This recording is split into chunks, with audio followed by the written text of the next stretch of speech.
The discovery sparked a certain amount of interest, though nowhere as much as other breakthroughs had. To most humans of the cosmos, their ancestral birthplace was simply an interesting piece of information, a piece of trivia with which they had lost all ties. Still, a ship was sent forth, and it landed without ceremony, for there was no intelligence left on Earth.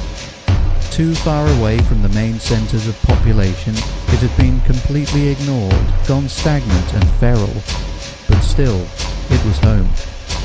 When the explorers stepped out, human feet trod on old Earth once more, after an absence of 560 million years.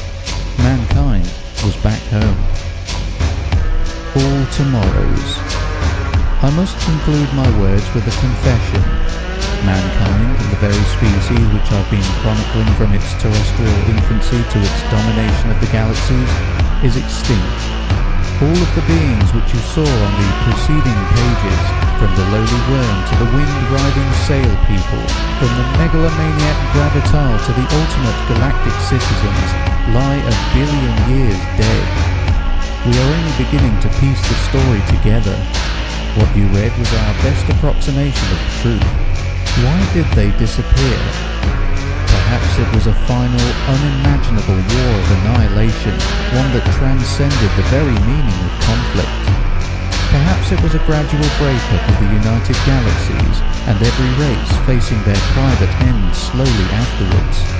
Or perhaps, the wildest theories suggest, it was a mass migration to another plane of existence. A journey into somewhere, sometime, something else.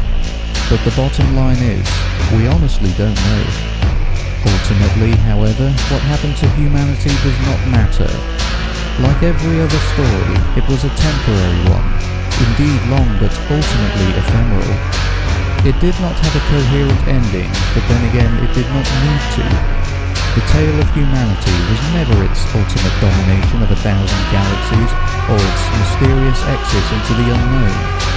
The essence of being human was none of that. Instead, it lay in the radio conversations of the still human machines, in the daily lives of the bizarrely twisted bug faces, in the endless love songs of the carefree hedonists, the rebellious demonstrations of the first true Martians, and, in a way, the very life you lead at the moment. Many throughout history were unaware of this most basic fact. The cue in dreams of an ideal future distorted the worlds it came across. Later on, the gravitar, with their insane desire to recreate the past, created the biggest massacres in the history of the galaxy.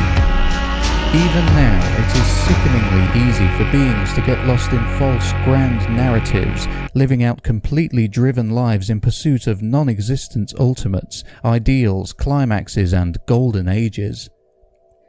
In blindly thinking that their stories serve absolute ends, such creatures almost always end up harming themselves, if not those around them. To those like them, look at the story of man and come to your senses. It is not the destination, but the trip that matters, and what you do today influences tomorrow, not the other way around. Love today and seize all tomorrows.